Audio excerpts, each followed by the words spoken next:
salaamaaleykum mbokk internetu El Vision Média ñu ngi leen di nuyu ci seen chaîne YouTube El Vision Média di leen présenter suñu émission vision d'ensemble xamante ni gars yi xam naa ne namoon nañ ko tey nag ñu am invité bu jógee ba diwaanu Yeumbeul Nord mi ngi tudd Youry Sall di responsable politique boo xamante ni mi ngi ci biir parti bi di APR en plus nekk le président du mouvement Taxawu Yeumbeul Nord en plus nekk futur candidat aux prochaines élections local bu Yeumbeul Nord monsieur Youry Sall ñu ngi lay nuyu bu baax di la ziar di la dalal ci suñu émission vision ensemble.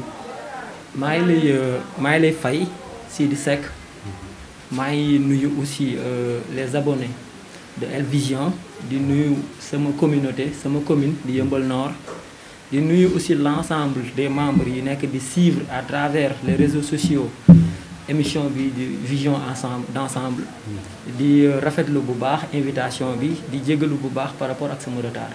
merci monsieur Youry Sall ñi ngi am contentement aussi di la dalal ci émission bi nga xamante ni ñi koy xaar tey bari na. boo ñu bëggee expliquer kan mooy Youry Sall. waaw j'ai l'habitude de le dire en mille et quelques façons expliquer naa ko kan mooy Youry Sall ci ay différents scènes ci ay différents télévisions. ci ay différents aussi panels yoo xamante ni ñoo nekk ci département wu Pikine ñoo nekk ci commune Yeumbeul Nord ñoo nekk aussi ci région de Dakar Youry Sall en gros mot comme ni mu koy waxee benn doomu aadama la bu juddoo fële sa Yeumbeul juddoo maternité Yeumbeul bi amee jàngee fa yaroo fa màggee fa tey yàlla dogal mu dem nag ak papam tuxu si ay bërëb yu bëri kon lu mel ni caaro yi ginnaaw raay yaraax buun dellu si waat dëkk Yeumbeul Nord fas yéene fa nag sax ni guy. nga dugg ci politique lan moo la dugal ci politique et depuis quand nga dugg ci politique. en fait man ak politique ça date depuis très longtemps parce que je me rappelle très bien en 2011 nag laa gën a am envie engagé wu politiquement. Pourquoi en 2011 parce que je suivais ndem si yàlla Sidi Lamine Niass yàlla na ko yàlla yërëm te xaare ko aljana qui disait à l'époque que Macky Sall ñoom ñaar dañu bokk benn avion boobu mu ngi ma fekk pavillon C. moom ak Macky Sall dañu bokk avion Macky Sall di lire livre franc-maçon. mu ne ko frère looy doyee lii Macky ne ko non lii damay xool rek juste pour xam franc-maçonnerie nan lay demee. ñu nekkoon di débattre ci loolu ci ataaya. en fait débat bi neexoon ma trop. si laa nag jël décision dëgg ne je vais m'engager politiquement. comme yàlla def na nag Macky Sall laa njëkk déglu. moom laa njëkk apprécier. c'est à partir de là-bas ndeysaan maay fàttaliku ñoom Ousseynou ñoom Adama ñoom Nogoy ñi nga xamante ni ñun ñoo bokkoon nekk ci pavillon C ñoo bokkoon nekk ci chambre bi. ñu doon discuter ci loolu ba 6 heures du matin. kenn ci ñoom convaincre te balaa ñuy tëdd man convaincre naa ñu bari ci ñoom. ci laa xam ne nag dëgg politique sama yëf la je me suis engagé.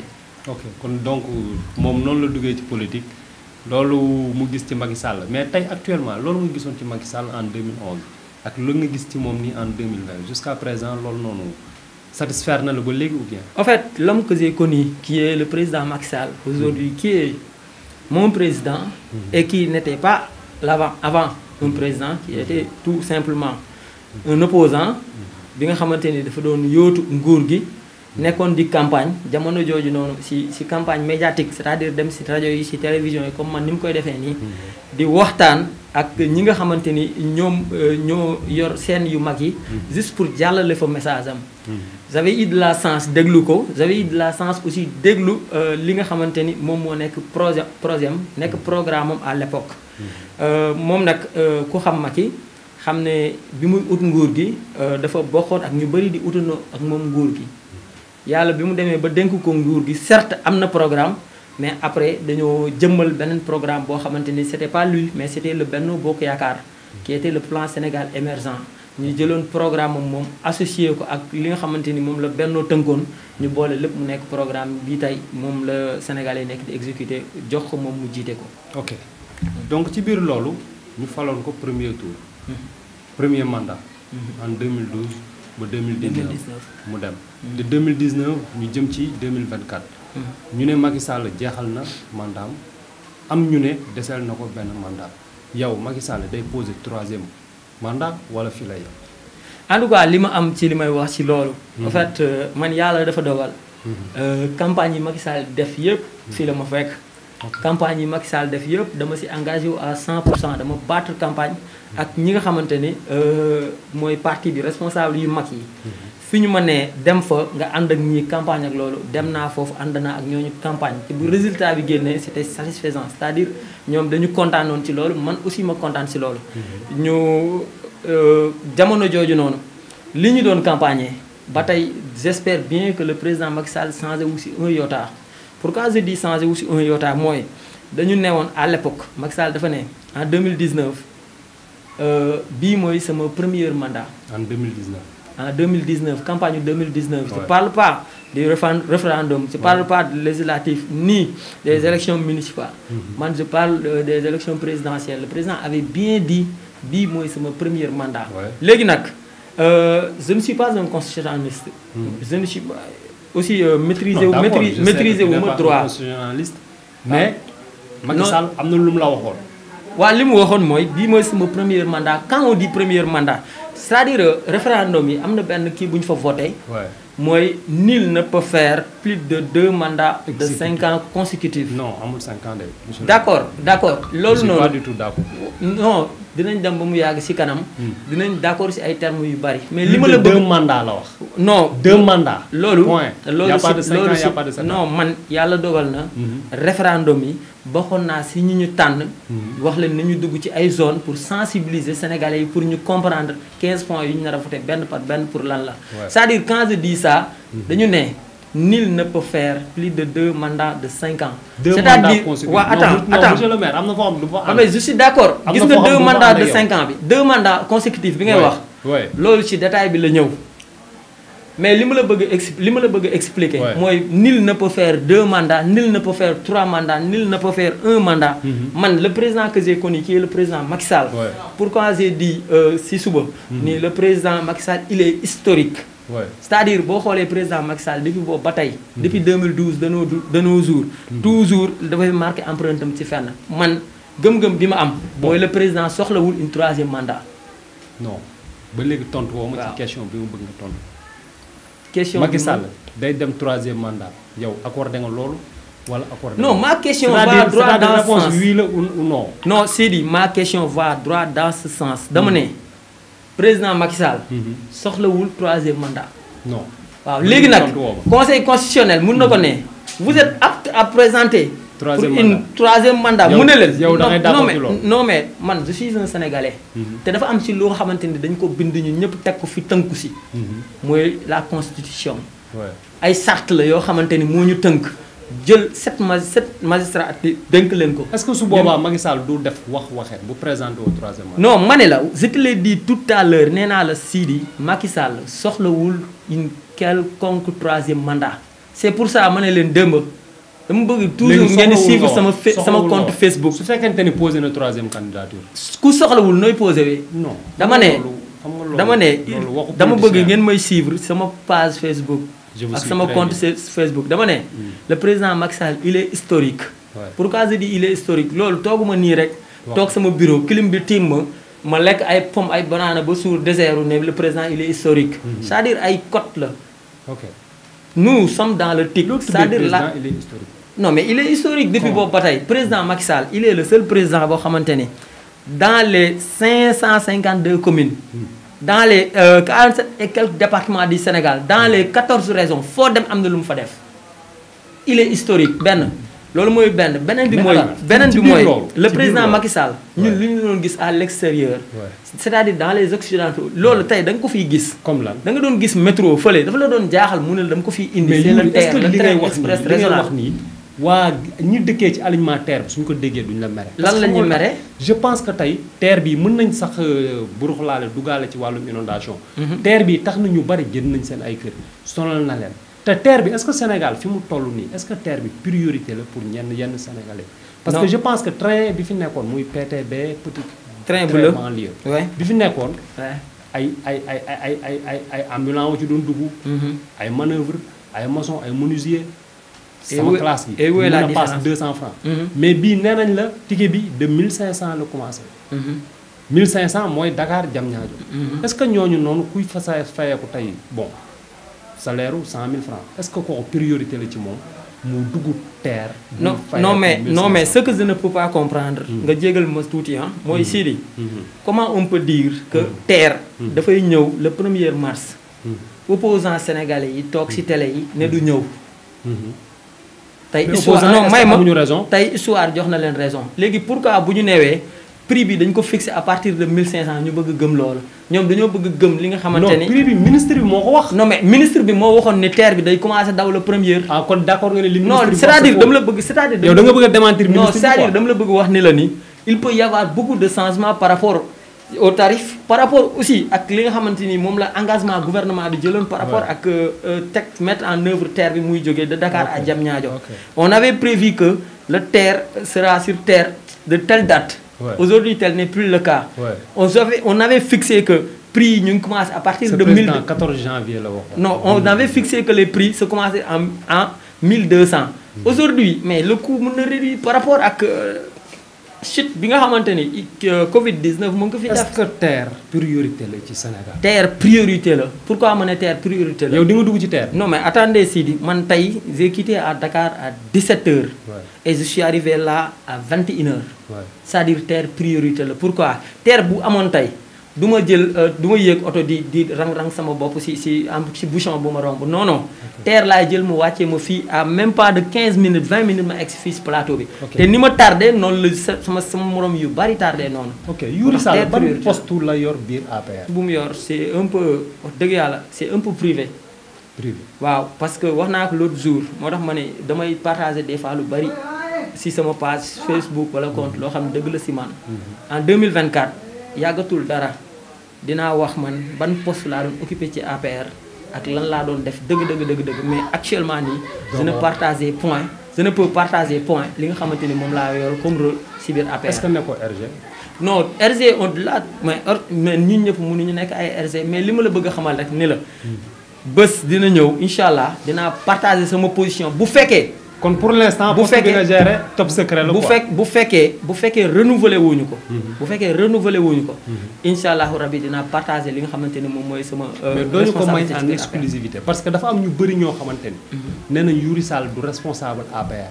est-ce que du li ñu xamul loo occupé moo waral loolu. en fait responsabilité APR. loolu du si tout récemment dégg naa nga invité fi benn membre benn responsable mu ne Youri Sall bokkul APR. loolu man du ma ci wax pourquoi du ma ci wax parce que. mais est-ce que tamit du am raison parce que boo toogee nga ne yow poste bi nga yor doo ko wax. da ngay bàyyi. Sidi renouveler nga soo ko wax. est-ce que nekkul nekkoon man li ki toogoon fii wax Demba Dan moo ko waxoon mu ne Youri Sall bokkul APR Youri Sall su toogee tamit depuis 2011 ànd ak Macky Sall nga toog fii nga ne yow mënoo wax poste bi nga yor est-ce que nekkul ne tamit kooku li muy wax da nga koy confirmer. yàlla xam ne maa lay wax lii nii tey. am na 321 personnes yu nekk biir APR mënuñu la wax lan la ñuy def APR. j'ai pas compris. te chaque mois. non mais tojal yax bi. non dama la bëgg wax ne la 321 personnes yoo xam ne ñu ngi biir APR mënuñu la wax seen poste. pourquoi chaque mois dañuy jot ay per diem. c'est-à-dire du poste yëpp. du poste APR nekkuñu di séddoo. non loolu ça n'a rien à voir. ak séddoo xaalisu réew mi. per diem gis nga quand per diem mooy. comme c'est-à-dire benn service rendu la.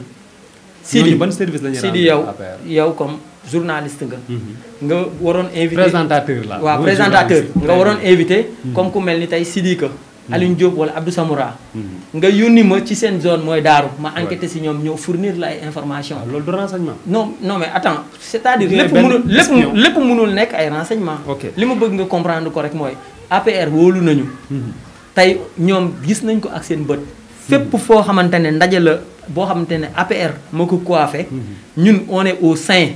c'est-à-dire yàlla dafay dogal ñun ñu ngi ci biir. te li ñu ko may ay carte la ak ay code yoo xam ne ñoom mënuñu fa egg. ñoom ci suuf la ñuy toog di ñu seen ñu nekk ci kaw. kon loolu c'est pas donné à tout le monde. mais est-ce que et puis ma ñëw si loolu benn affaire bi mooy.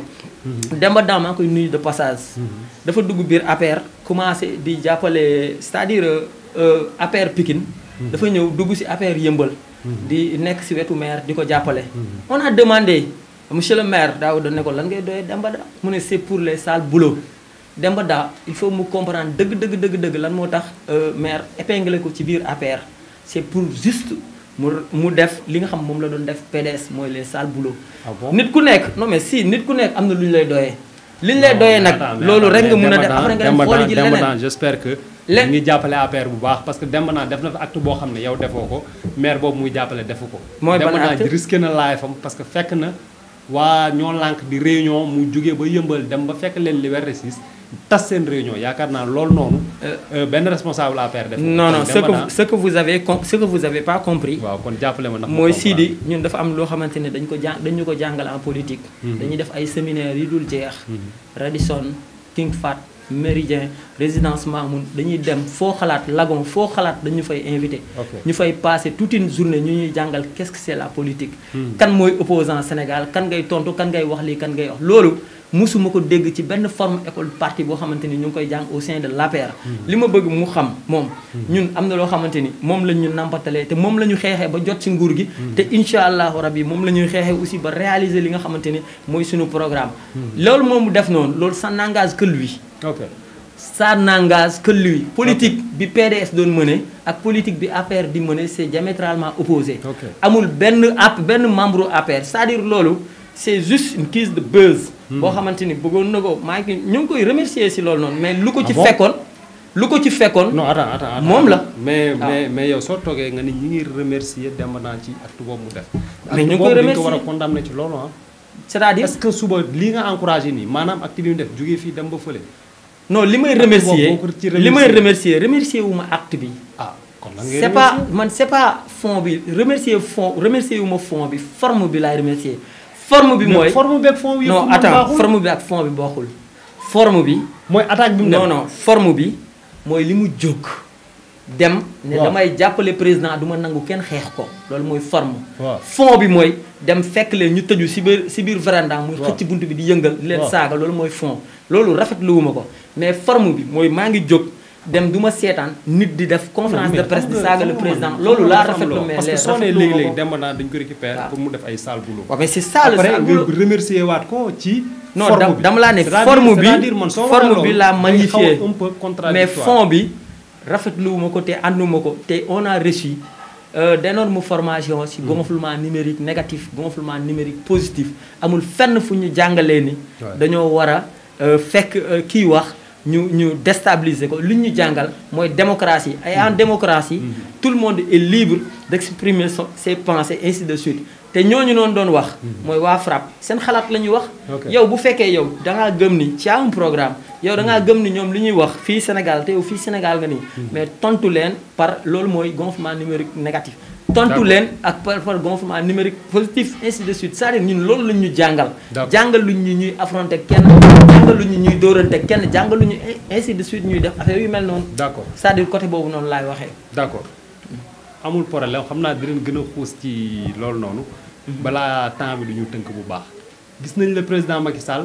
wàcc Kër Massar ci problème inondation te voté woon nañ benn amoon na benn budget bu 750 milliards et poussière bon problème am Macky Sall wàcc fa pour jéem a saafara inondation mais dafa dem xaw ma ne leen fii dinaa ko def département est-ce que loolu mooy solution bon li ma bëgg wax ci loolu noonu mooy on avait prévu un budget de 767 milliards pour le plan décennal contre la lutte pour les inondations loolu la c'est-à-dire somme boobu noonu il faut aussi sénégalais yi am benn élément ñun sax c'est ce que je veux dire ñun il faut que ñu am li ñu wax muy il faut ñu am benn élément de langage c'est-à-dire li Sidi di wax bokk APR ak Yuri di wax ak Lamine Lay di wax dafa war a nekk benn pourquoi je dis ça mooy les 700 et quelques poussières et quelques milliards du lépp lañ def ci inondation lu tax non parce que jotuñu lépp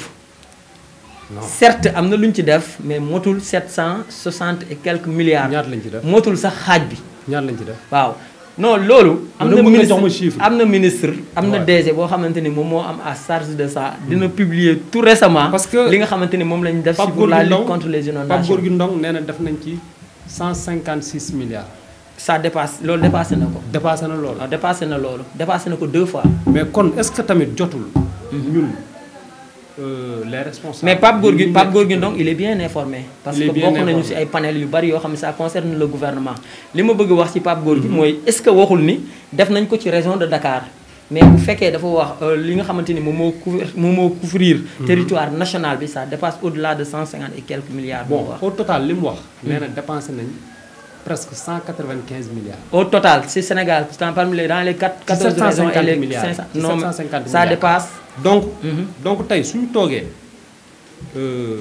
4 ans, le président Macky Sall a dit safara inondation ci 4 ans lañ ko safara loolu la wax mais ñu dem en 2020 gis partout hein ñëpp di xëfee ci inondation est-ce que jotul tamit est-ce que nekkul ni président dafa échec ci wàllu inondation.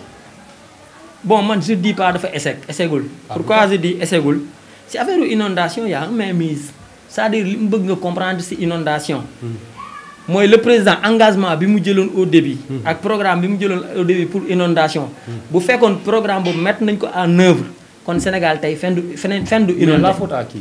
Merci. Légui nak xam nga la faute à qui? Moi acte 3 de la décentralisation dafa am benen force bo xamanteni jox nako les élus locaux, c'est-à-dire les premiers magistrats de la commune. Moi mairie quoi. Ouais, moi mairie. C'est-à-dire mairie est-ce que inondation c'est une compétence? Non, c'est une compétence mais fofu lay ñew. Fofu limu fay wax moy dafa am ay zone de cuvette. Ouais. Fo xamanteni ndox da fay ta. Bo démé Dakar man tay ak sama mouvement duguna ci yenn koñ yo xamanteni sapeur day ñak ngacc ba ndox bi yem fi sa plafond tank. 5 minutes nga ñëwaat fekk ndox mi wessu sa ndig. C'est-à-dire ndox mi ci souf lay balé. Lolu nak moy mbënd. Lolu moy inondation. Gis nga lolu non lan moko waral mais maire yi dañ ci am responsabilité. Légui mën na la jox exemple sama commune man. Moy Yeumbeul Nord. Tay en 2017. dafa am ay sinistrés yu fa nek. Moy Abdoulaye Wade bu mu fa nekkee de 2011 à 2012. On a constaté beaucoup de sinistrés. On a aussi calculé, on a compté pas mal de familles yoo xamante ni si inondation bi lañ doon dund. ñu compté leen ñu nekk 744 ménages. Le président les a dédommagés par remboursement non par changement de destination. Changement de destination maanaam jëlee leen fii yóbbu leen fii. xam nga y a deux formes. y a deux formes yoo xamante ni le président am na prérogative def ko. mooy le changement de destination wala remboursement par espèce. Le changement de destination kii est yéen fi ngeen nekk dafa taa fii dafa mënd fii kenn mënu ko ŋacc. parce que du kër du suuf dex la c'est-à-dire siyaan la. mais li nga may wax ne loolu ci 750 milliards la du bien. maa ngi ñëw loolu yëpp dinaa ko indi. léegi nag ñu ne nañ dem jëli ji taw féex. ñu aménager ko defar fa ay cité yu baax. ñu jëlee fa waa Yeumbeul 744 ménages. ñu jëlee leen fa. yóbbu leen taw féex. tey boo demee Yeumbeul Nord 744 kër yooyu noonu. da ngay fekk ñeneen dëkk si. pour yow kër yooyu kan moo ko jaay. mais kër goo xamante ne dafa taa ba ñu ne nit mënu si dëkk. kër yooyu dañ koo jaay. mais kër yi tey ay nit a ngi si dëkk. kan moo ko jaay mais dañ ko jaay. kan moo ko jaay léegi nag voilà ñun ñëpp foofu la ñu war a teg suñu tànk ne ñett. du ñu avancer benn yoon tant que amuñu ay preuves yu concrètes par rapport ak lii man xam naa ne damaa jot benn exclusivité bu garaaw parce que li nga ni kër yooyu noonu Macky Sall dédommagé woon na seen ay borom ba yóbbu leen cité Tawfekh effectivement tey kër yooyu dañ ko jaayaat mais ma ne ñeneen dëkk fa mais ñan ñoo ko jaay dama bëgg a xam ñan ñoo ko jaay est-ce que le président est au courant de ça Sidi man li ma bëgg a wax le président est très bien informé le président mais kan moo jaay kër yi ma ne le président Macky Sall il est très bien informé. Yeumbeul Nord am na 4 RC. Il est très bien informé concernant la commune de Yeumbeul Nord. li ma bëgg nga wax xam foofu noonu. mooy kër yooyu noonu tey. am na si ñoo xam ne samay mbokk lañu am na si ñoo xam man ak ñoom ñoo fowandoo tey nekkuñu fi ñu ngi taw féex mais seen kër yi ñu dëkkoon. ñeneen ñoo ko toj. d'accord yëkkati ko tabax léegi nag foofu noonu ay zone de couverte lañu. léegi boo ma nee le président Macky Sall. ndax les maires am nañu responsabilité par rapport ak inondation bi waaw laa lay wax. pourquoi parce que espace boobu noonu nga xamante ni. foofu ndox dafay taa. nga xamante ni dañ ko waroon def benn zone de drainage. c'est-à-dire dañ ko waroon def benn espace boo xam ne ndox mi dañ fay waaw bassin de rotation ndox mi daf fay daje. bu fa ndox mi dajee. nga manque ko sànni ko mu dem dali ji géej mais espace yooyu bu ñu ko jëlee jaay ko malheureusement ñi dëkk ci wet bi dañuy mujj dem ok léegi dencal ma loolu parce que après xam naa dinañ ñëw ci wàllum litige foncier yi nga xamante ni ñi ngi koy coow bu baax ci diwaanu Yeumbeul Nord mais fi ma bëgg ñu kii fa Youri Sall lu waral le mouvement taxaw yëmbal Nord bi nga xamante ni tu es le président. bon man loolu pour loolu li ma si wax lu simple la. yàlla def na. yëmbal sama commune la. yëmbal foofu laay voté. école Mahfous Badji. bureau numéro 8 man yëmbal foofu laa yàgg nekk depuis 1996 ba tey. kon man yëmbal xam naa ko bu baax. yàlla def na j'ai sillonné dans les 88 délégués de quartier. saytu leen déglu leen kenn ku nekk ma xam sa jafe-jafe. xam aussi jafe-jafe wu sama communauté. si la constaté que ni yëmbal mii dafa soxla taxaw. c'est pourquoi j'ai créé un mouvement bàyyi fi tur yëpp nag. parce que mënoon naa def ay mouvement yoo xamante ni. dafay crypto personnel. mais non dama gis ni sama commune dafa soxla taxaw ma ne naa dem taxawu ko. tuddee sama mouvement taxawu yëmbal Nord. loolu moo ma animé moo tax ma créé tey mouvement bi te wax dëgg yàlla ñu bari adhéré na si te gis nañu regretté wuñu benn yoon. li tax ñu adhéré si mouvement boobu. le mouvement taxawu yëmbal Nord nga créé ko ànd ci ak say nit. bon am na ñu ne mouvement taxawu yëmbal Nord courtier politique la pour Matar Diop lan nga leen di wax. Matar Diop non mais écoutez gis nga kaay ma wax la. maanaam ci gàttal pour question bi gën a leer Matar Diop ngay liggéeyal ci suuf pour xàllal ko mu dem élection. non Matar c'est quelqu'un à qui je salue beaucoup. Matar maa ngi koy saluer bu baax. di saluer aussi Mansour Sow le président du mouvement de l'émergence. di saluer Aline Kébé Dia. di nuyu de passage sama xarit Mamadou Moustapha Marena. di nuyu Mor Ndiaye. di nuyu responsable yi nga xamante ni mooy Pape Ndëri Aydara responsable yi nekk Pikine yëpp. le conseil communal de la jeunesse. di nuyu yëmbal moo ñu ñor di nuyu mouvement yooyu noonu yëpp nga xamante ni. ñoo nekk biir yëmbal. di nuyu di jaajëfal aussi. activiste yi nga xam ñoo nekk kii yëmbal Nord. ñi bokk FRAPP ñi bokk yëmbal va mal li may wax. Matar Diop waa Synergie.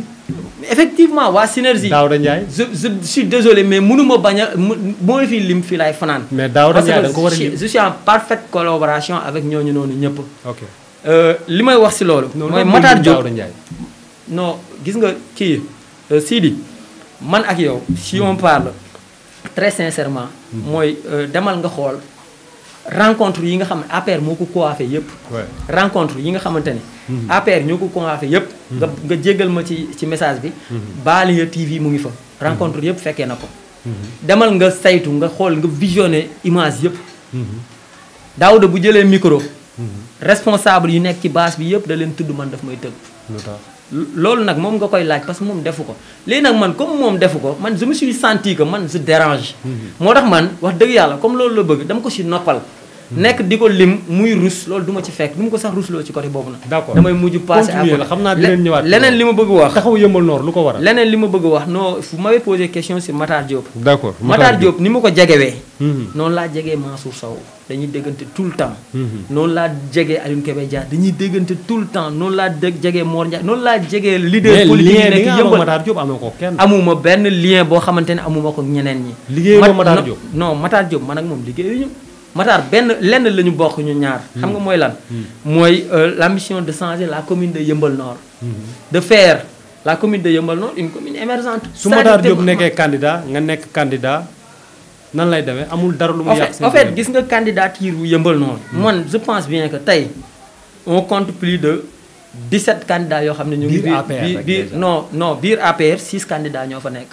biir APR biir APR. kan ak kan mais biir Yeumbeul Nord. biir APR kan ak kan. non mais c'est-à-dire ñi ma dégg. ñu naan dañoo bëgg nekk candidat biir APR. 6 lañu. dépassé nañ ko 5 lañu y compris man muy 6. dépassé nañ ko yaa ngi dégg léegi nag loolu noonu lu tax ma lay wax loolu non man li ma lay wax mooy li nga xamante ne moo nekk au niveau départemental. ok ci département bi li nga xamante ne moom lañ fa classé comme dossier. Mor Ndiaye candidat la. non mais li ma la bëgg wax. mooy li nga xam ne moom la ñu classé au niveau départemental c'est-à-dire si département bi nga xamante ni le coordonnateur de département qui est Abdoulaye Timbo nga xam ne dafa war a jàllale loolu ba si waaw pour juste ñu comprendre que ni APR am na benn conflit APR Yeumbeul Nord am na benn conflit bu ndaw bu fa nekk. c'est ça qu'on a noté 6 candidats lañu. leneen li ma si yox mooy boo boolee ñoom ñëpp. APR y compris PASTEF PDS Madické ainsi de suite. d'accord loolu 17 la gis nga 17 candidats yooyu noonu. loolu ça confirme bel et bien. que gestion ki fi nekk te magistrature bi baaxul parce que bu baaxoon candidat bu jóg du moom de mais waa Yeumbeul ñoo koy wàccee. mais malheureusement tel n'est pas le cas li ma la doon wax sànq pour confirmer. mooy Matar ni ma koy déggee noonu la may déggee Matar ni mu may invité ci programme am yi. Matar programme bu mu def da may invité. ma ñëw toog ni mu ma invité noonu lay invité ñëpp. le maire Mansour Sow bu defee programme moom aussi bu ko faama bi di sargal. Mansour Sow aussi candidat la. waaw le maire mooy le président du mouvement émergence bu ko maire yi di sargal ni mu may invité noonu lay invité ñëpp ñun. donc ñi nga xamante ni ñoo opposé gestion bi fi nekk. il faut ñu njëkkante avec ñun ñu ngi dund parce que xam naa ne ñu war a dawal bari na. bon man kon donc yow da nga may confirmer que ni Youri Sall liggéeyulul Matar Diop nekkul courtier politique gu kenn. non mais confirmer loolu internet yi ñu xam. barki démb wax naa ko sama benn publication. le maire bi mu demee Sen TV. y a un journaliste qui l'a dit après loolu. non mais Youri est-ce que nekkoo di daw samay question mais dama bëgg nga répondre ma foofu. non moom laay ñëw dama lay tontu nii li ma lay tontu nii. mooy réponse bi c'est exemple bi may jox ni mooy kii bi. benn kii journaliste daf ko ne monsieur le maire. jot na nag nga dem nga bàyyi Youri continuer. mu ne non Youri sama booy la maa ngi moom ñoo nekk. c'est-à-dire dama bëgg wax ne Youri du booyu kenn. ok Youri li ko ñor yëmbal la. ok képp koo xamante ne nag yëmbal moo la ñor. non gëm naa ni yow ak Youri mën ngeen liggéey. ñu gis tamit tey Youri Sall tout le temps Facebook am day attaqué rek te kenn la cible muy Daouda Ndiaye ba dem ba ni Daouda Ndiaye dañ ko war a jël tëj ci kaso bi. non li ma wax attaqué wu ma Daouda kese man dama comprendre benn affaire ci Sénégal. mooy les gi Daouda Ndiaye lan non li ma comprendre ci Sénégal mooy les opposants s'opposent. ouais. et les adversaires jouent leur rôle. ouais. gis nga opposé wu ma attaqué wu ma Daouda ci benn point. li ma wax man toujours ci gestion laay wax. li ma wax dama la ne te loolu du dañ te loolu mu ngi commencé feeñ nii. bi mu koy wax kenn waxu ko yëmbal. dama ne li muy def nii te man j'avais vu son jeu. li muy def nii c'est-à-dire. mooy caxat-caxatee bi nga xamante ni ñu ngi koy caxat-caxatee littoral bi. comme lan parce que man tout récemment lire naa benn communication boo xamante ni si ñoom la jógee. première si ñoom commune bi moom Daouda mi jiiti commune bi. mooy déclassification bi mu génnee. li mu njëkk a wax moom Daouda France bi mu mentionné. mooy les plus chanceuses vont bénéficier. c'est-à-dire ñu gën a am sens ñoo fay am. terrain yi. ñu ngi ko doon jaayee de 15 à 24 millions terrain bi ñu koy doog a déclassifié du woon 20 hectares du woon 23 hectares 24 hectares la. ñu génnee benn hectare bi mu des 23 hectares. Malika ñëw ne 3 hectares yi moom la gën a jege yëmbal ne moom la gën a jabe ñu jàppante si ana ñëw ne lii Malika la gën a jege ñu jël jox ko Malika yëmbal dese 20 hectares 20 hectares équivalence 800 kër mu ne. mais est-ce que 20 hectares yëpp ku gën a sensé parce que aussi foofu noonu parce que boo nee 20 hectares déjà génne nañ ci terrain bi ak yeneen yoo xamante ni war nañ ko ciy def kon est-ce que dina desati 800 kër. non xam nga ñun c'est-à-dire état ci côté domaine. parce que stade bi commencé nañ ko ah. waaw ma ne état ci côté domaine. état ci côté domaine. moom du calculer ay infrastructures publiques de ce genre ainsi de ñun lu ñuy calculer mooy. c'est-à-dire équivalence 800 kër la léegi nag ñu ne ci biir 800 kër yi. dañuy jël 25 kër.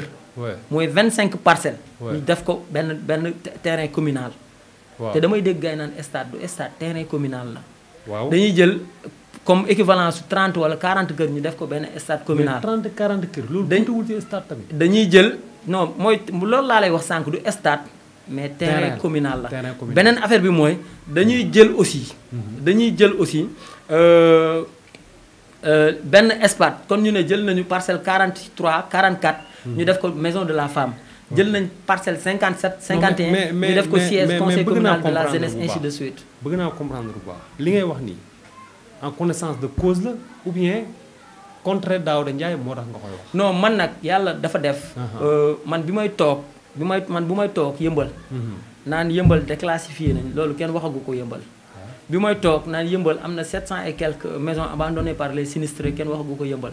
bi may toog naan yëmbal recevoir na votel nañ ko budget un budget de 960 millions en 2019. 915 millions en 2018 ainsi de suite loolu kenn waxu ko. c'est-à-dire man je suis très bien informé. je suis très bien informé man je parle pas de yëmbal sax ci Dakar région de Dakar je suis très très bien informé. man tey état du Sénégal bu fekkee dafa waroon génnee ndimbal yónni ko ci communes yi man la ñuy yónni. ah si département wu Pikine est-ce que doo ñu may en exclusivité. non non dama bëgg xam. parce que li ngay wax ni tamit. dama bëgg si juste damay kii. ma ne état du Sénégal. bu déggantee benn budget. ne daf ko bëgg jàppale commune par commune. man la ñuy jox xaalis bi ak somme bi nu mu munti toll. ma teg ko sama ginnaaw oto commune bu nekk ma woo fa représentant bi nga xam moom lañ ma jox numéro am mu génn ma jox ko xaalis bi avancé dans les 16 communes. ah bon c'est-à-dire man je suis très bien informé beneen affaire bu ma si yokk mooy Sidi man xam nga kañ laay génn sama kër. 10 heures xam nga kañ laay dellu si waat sama kër. minuit 1 heure xam nga lan moo ko waral. ay réunions yu dul jeex je suis très bien informé. il y a des agents. comme agent de développement municipal. agent de développement local ainsi de suite.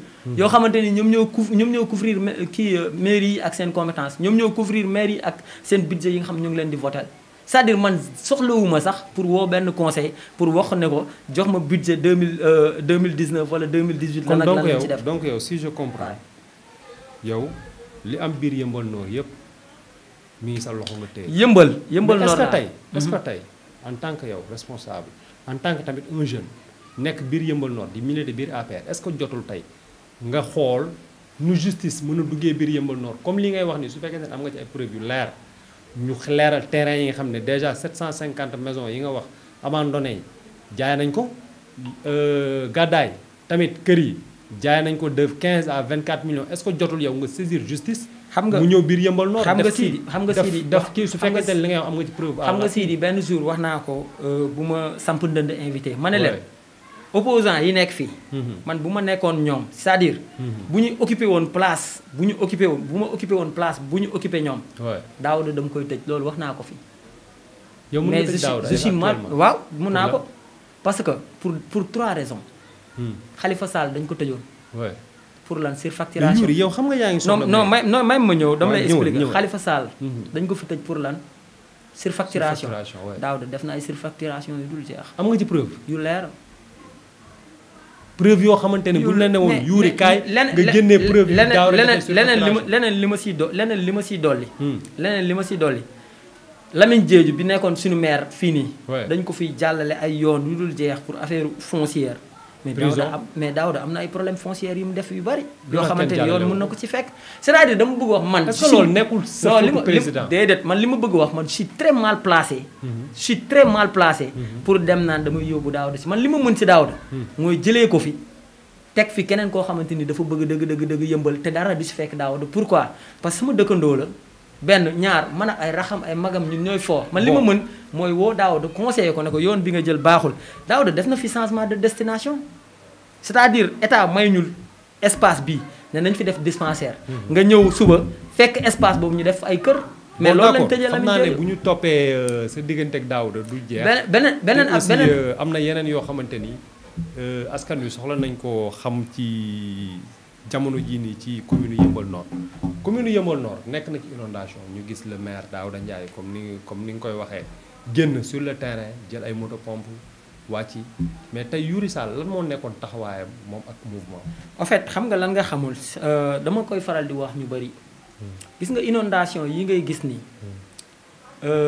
bu inondation amee ci commune man Youri Sall xam nga lan laay indi sama participation. mooy lan.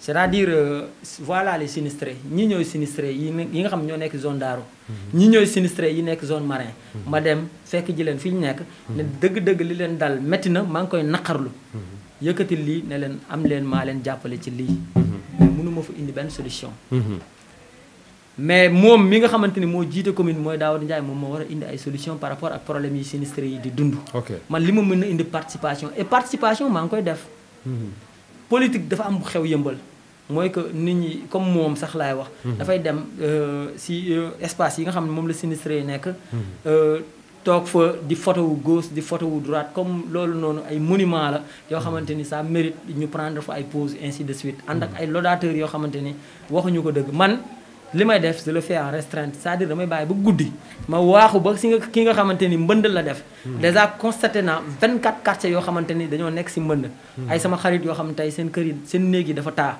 da ngay ŋàcc ndox mi génnaat je les ai promis des motopompes promettre naa leen ay motopompes te bu soobee yàlla dinaa ko def dans une bref délai yéen ñëpp di ngeen gis loolu loolu noonu li ma bëgg nga xam mooy du solution mais participation la parce que mën na am moto pompe boobu noonu dafay tuuti trop pour aspirer ndox boobu noonu nga xam moo nekk si lieu bi. d'accord xam nga tey suñu gisee politicien bu toog mu ne dinaa toog bu guddi ma dem politiciens yi gis nañ tey Ousmane Sonko bi muy wàcc Kër Massar caméra yi dañ ko topp le président Macky Sall bi muy wàcc caméra yi dañ ko topp Bougane tout récemment mais bu fekkente ne da ngay xaar bi est-ce que waa Yeumbeul loolu ñu bëgg a gis ci yuur yi maanaam jéego yooyu noonu soo ko deful publier ko ci gars yi. bon man Sidi yàlla dafa def ma fekkee élection municipale 2014 ma battre si campagne lu mat sëkk. nga àndoon ak Daouda Ndiaye. dafa am lu ma gëm man yuur yi.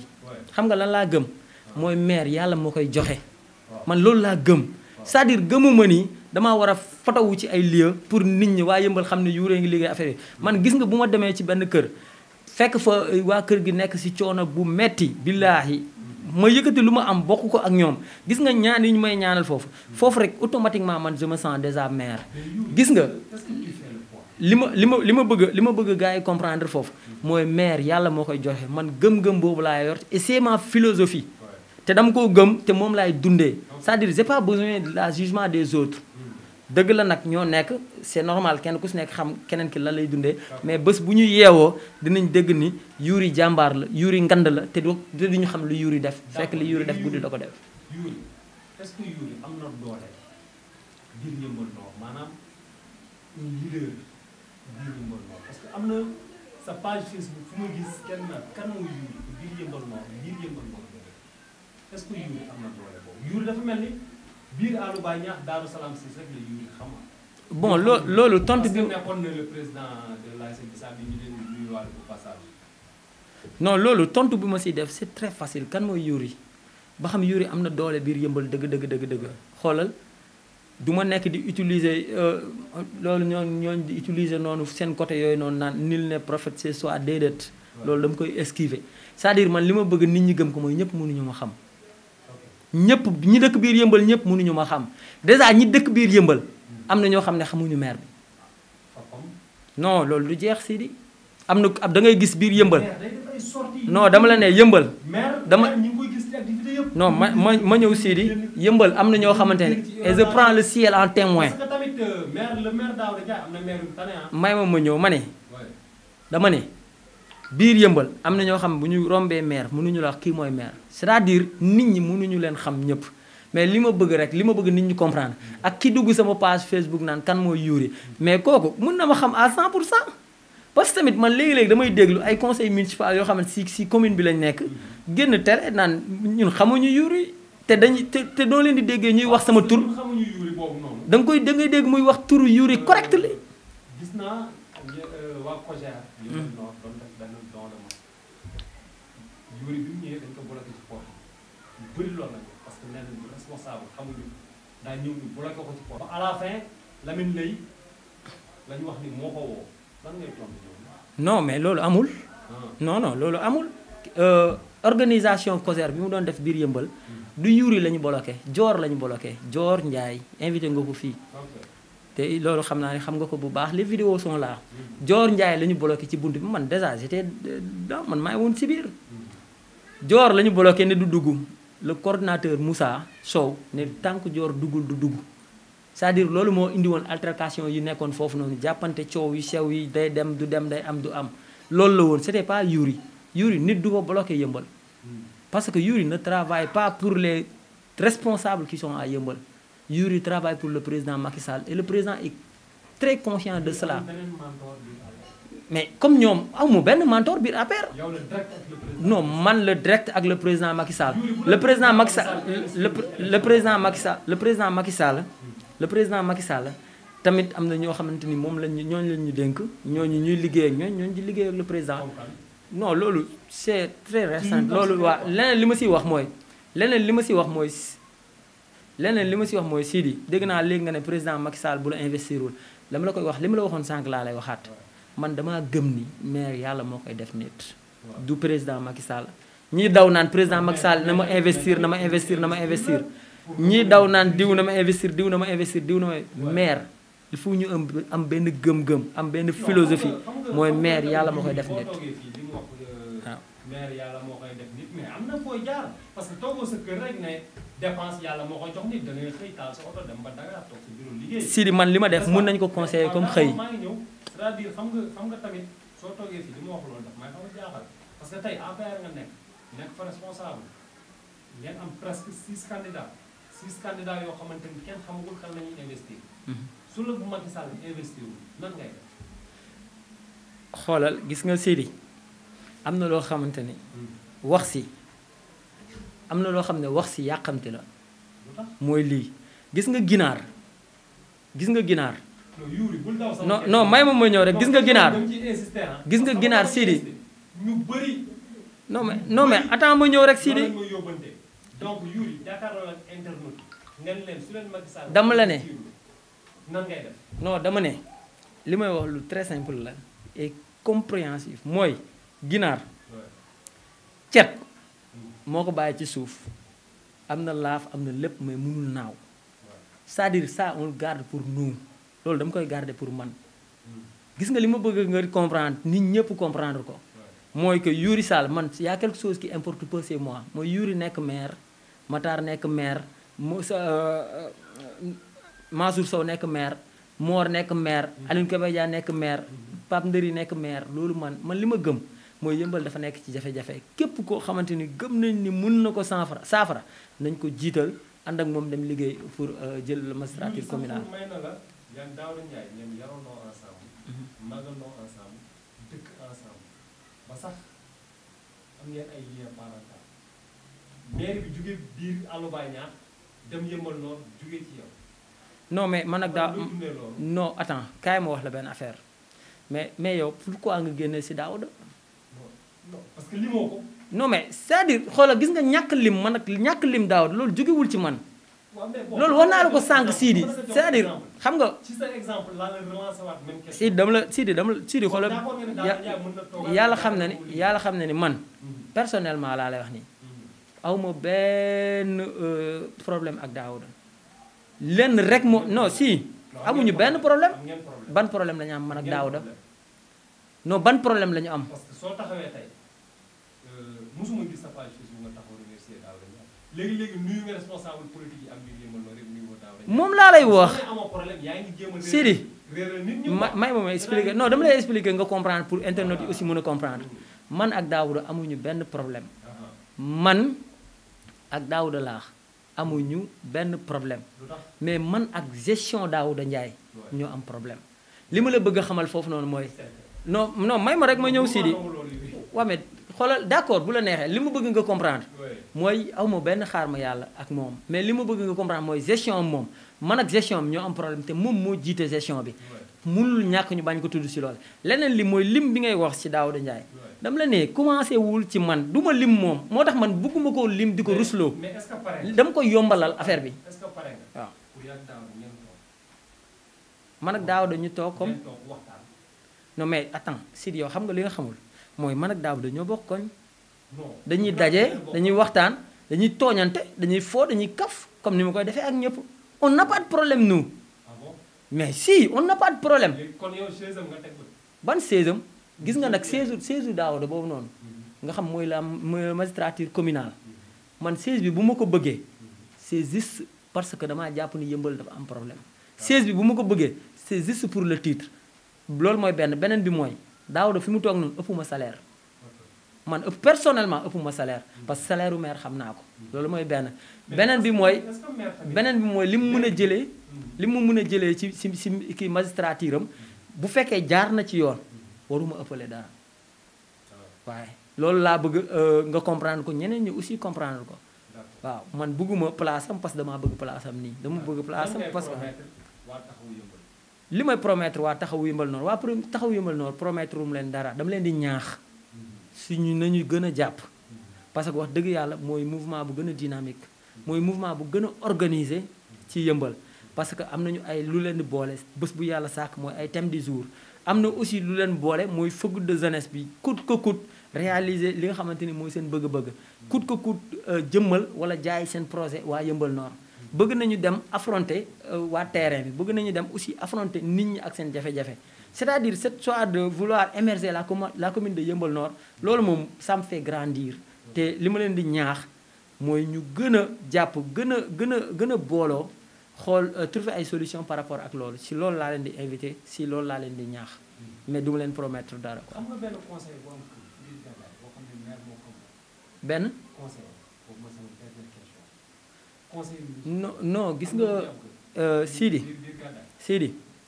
gis nga Gadaye yàlla xam na ni tant que responsable yu nekk Yeumbeul Nord boolewuñ ñu ñëpp demandé la ñun responsable yi nekk yëpp def ay points de presse inviter le maire. responsable yi ngay wax ni est-ce que amuñu fa am ay kër tamit? non ma ne il faut ñun ñu booloo ñun ñëpp suñu doole. inviter la population. inviter la communauté de Yeumbeul Nord ñu toog jàkkaarloo ak ñi nga xamante ni ñoom ñooy jox terrain yi ñu ne dañ koy jox ku am wërsëg. c'est-à-dire ñi nga xam ne amuñu ko mooy ñu amul wërsëg ñu toog laaj la ne leen terrain bii Gadaye bii nga xam ne dañu ko déclassifié jox ñu 20 hectares yi lan ak lan ñoo si def kan ak kan ñoo si bénéficié wu ak nan lañ si bénéficié ak pour la ñuy bénéficié waaw. est-ce que xam nga benn conseil boo xamante ni am na ci terrain? non man xamuma benn Sidi. est-ce que gisagu ko kuñ jaay? non c'est-à-dire quand je dis xamuma benn c'est-à-dire xam naa lu ëpp benn. ci conseil yi. mais loolu du jeex Sidi yow Gadaye presque amatul kër. mais maire est-ce que buñ déggee li ngay wax ni dina la dégg seen mairie. lan moo tax nga ne duñu. parce que su fekkente ni yow xam nga litige yi fa am. xam lépp après nga toog def nii mais du ma ko yóbbu parce que ñun ñaar ñoo bokk biir affaire. non xam nga lan nga xamul Sidi. gis nga Gadaye dafa xaw a complexe.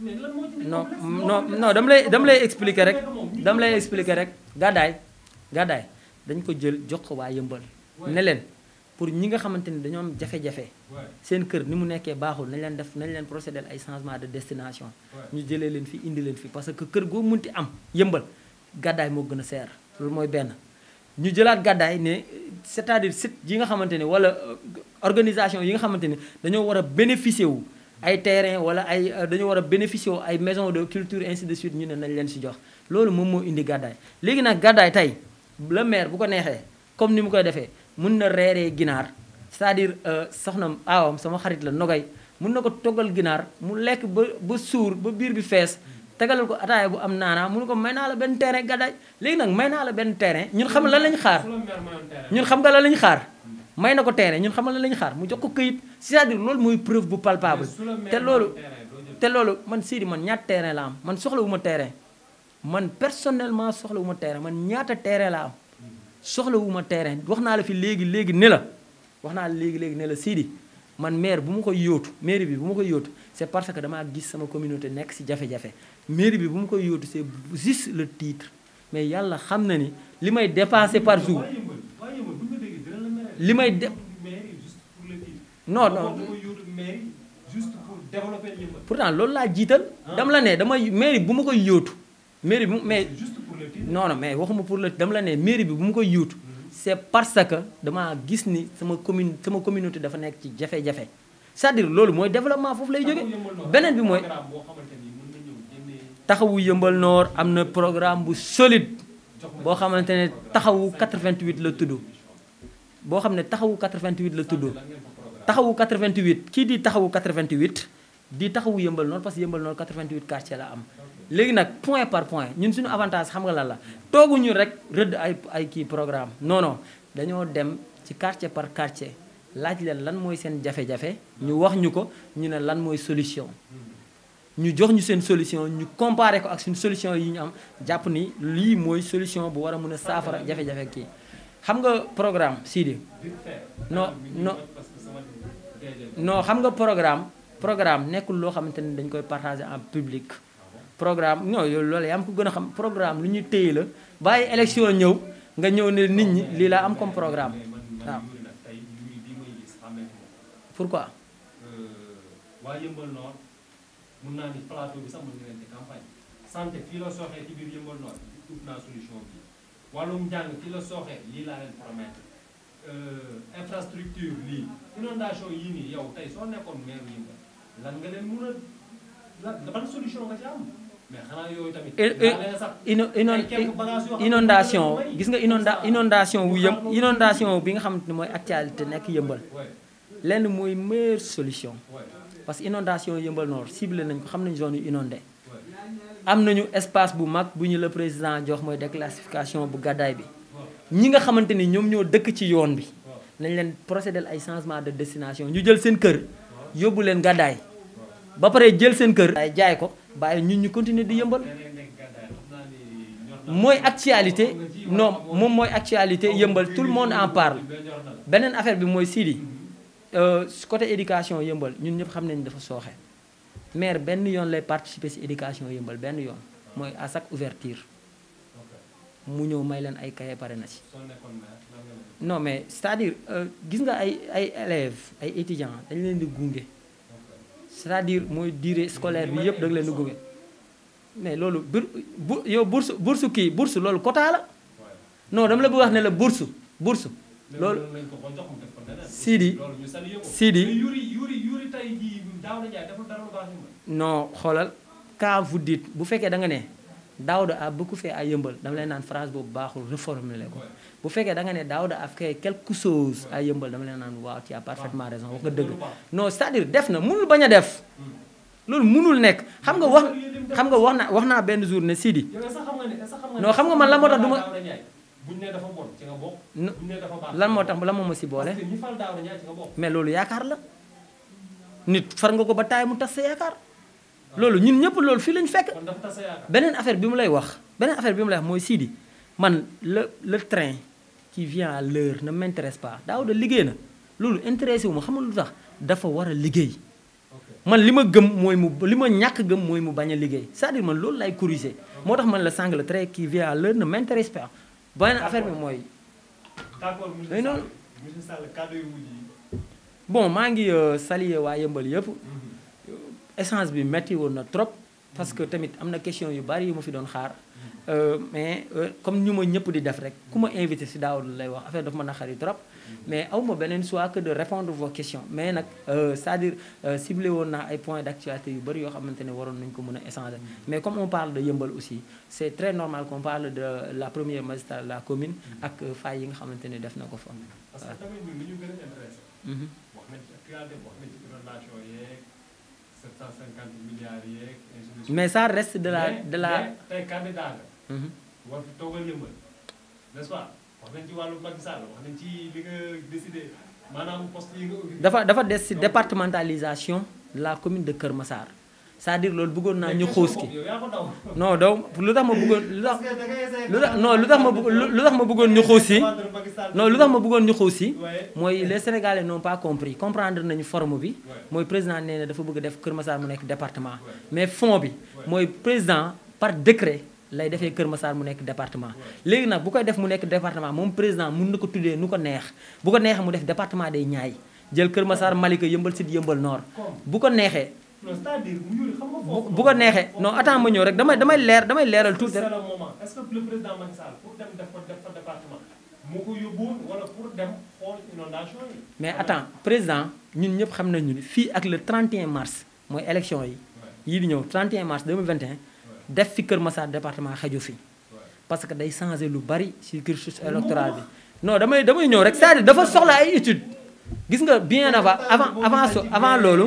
waaw avant loolu li ma bëgg nga comprendre mooy le Kër Massar moom président par décret bu ko neexee mu ne parce que Kër Massar sax même bu nekkee département démb bokk naa ci benn panel boo xamante ni clean up mine la tudd bu yëmbal ñu doon wax foofu ni le président Macky Sall bu fekkee dem na bay def Kër Massar mu nekk département c'est-à-dire yëmbal moom moo war a jiite Kër Massar parce que il a vu Kër Massar naître mais li ma bëgg ñu comprendre mooy Kër Massar mbaaw moo ko jur ci mbaaw la génnee beneen affaire mooy le président mun na ne pas venir boole si sax yëmbal sud ak yëmbal nord mun na ko def parce que département mun na coiffé ñetti commune moom laa lay wax département mun na ñetti commune mun na nekk département tout comme ñeenti commune mun na nekk département bu ko neexee mu def Malika Kër Massar Mbao point soxla atul leneen parce que ñetti yooyu noonu moo ëpp si kii commune département bu Pikine am na ay priorité je pense bien que def Kër Massar département Kër Massar bu ñu ko defee département dañu koy yokk Sénégal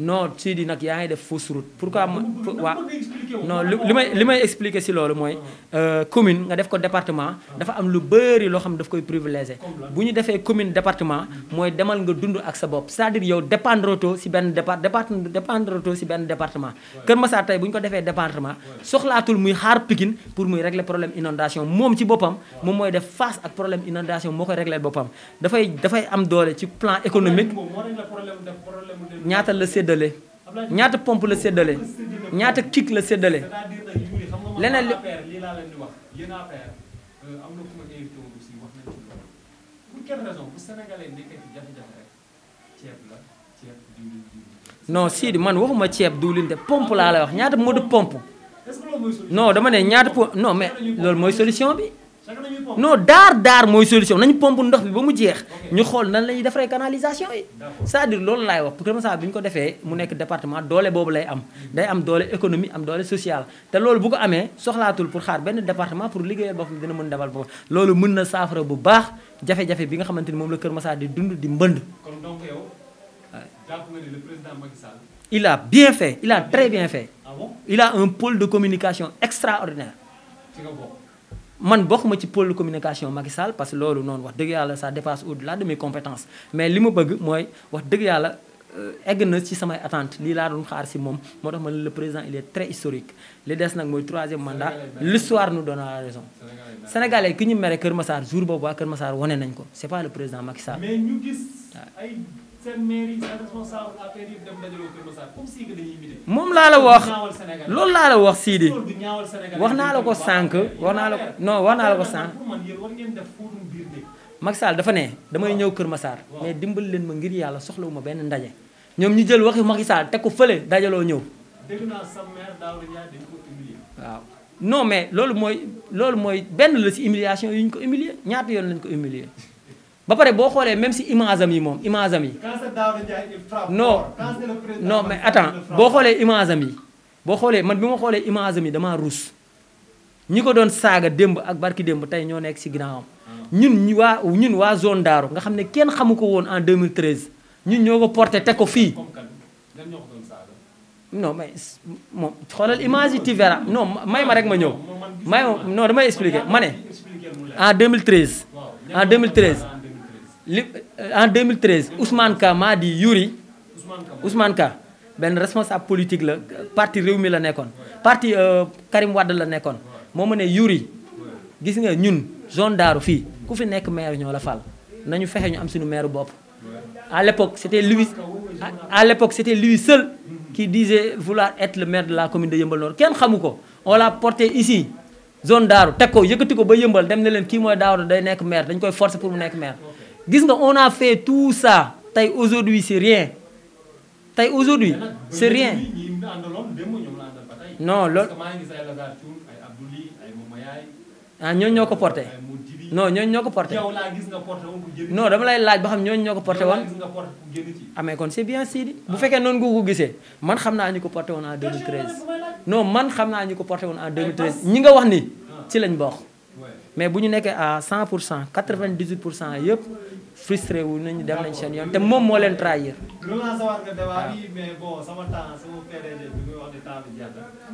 Et le président Macky Sall remercions-le c'est le meilleur des présidents monsieur le président gàcce ngalaama man maa lay remercier à travers sama général. maa ngi remercier waa Yeumbeul yëpp di remercier ñi nga xamante ni ñoo fa nekk ay responsable Yeumbeul metti na trop jafe na trop fu mu nekk nii man tey boo demee sama kër léegi nii day mel ni man maay maire. pourquoi parce que ñi ngi fay fekk ci ay doomu aadama yoo xam ne dañu soxla ndimbal dañu bari wax dëgg yàlla loolu ça montre et prouve que képp koo xamante ni responsable nga biir Yeumbeul wax dëgg yàlla ci yan bi diis na mais ñu ngi mastawu di leen jéggalu yàlla na yàlla saafara c'est-à-dire gën a dooleel ñu pour ñun ñu gën mën a jàppale ñi nga xamante ni dañoo am yaakaar ci ñun maa ngi nuyu mouvement yi di nuyu association yi di nuyu organisation yi képp koo xamante ni développement Yeumbeul Nord moo la ñor maa ngi lay nuyu de passage di invité jeunesse bi wax dëgg yàlla ñu bañ a wax pour li nekk ci poosu jàmbur ñu bañ a xeex pour lu nekk ci poosu jàmbur mais nañu xeex pour l'émergence de la commune de Yeumbeul Nord maa ngi leen di jaajëfal bu baax di remercier Sidi Seck le chroniqueur l'activiste ainsi de suite maa ngi rafetlu plateau bi di nuyu l'ensemble des abonnés de El Vision Média di kontaan bu baax ci invitation merci beaucoup la moom day raay. bu dee daaw la jaaree mu dóor fu metti. mais bon c'est ça la politique aussi ñu xamante ni waxtaan débat di daf ciy baax tamit mais pas question aussi comme ni ko sama moroomu jeunes yi di defee ci Facebook bi di saagante aussi nañu respecté parents yi quoi ñu bàyyi saagante bi xasante bi loolu du aar bi ñun lu ñu war a def mooy jéem a xool aussi lan mooy ay solution ku ci nekk sa commune bi nga nekk nga jéem ko développé yow mais bul xaar maire bul xaar le président bul xaar kenn yow jugal boo amee sa benn poto ndaal bu lan la boo takkal ndox bi sànni ci biti kër yi dina wàññeeku jéemal def loolu ñu bàyyi saagante bi xasante bi Youri kontaan naa trop. merci beaucoup merci aussi ci disponibilité bi. merci beaucoup parce que tamit bien vrai que sa temps mooy loxo de trop mais tey ñi ngi am contentement dalal la tamit fii ci studio bi. di gërëm aussi suñu PDG El Hadj Lo di gërëm aussi sama doyen Aliou Sow xam naa ne tey manqué na ma mais xel me xol bi yëpp ni ngi foofu maa ngi gërëm mbokk internet yëpp di leen jaajëfal ba beneen yoon. merci beaucoup.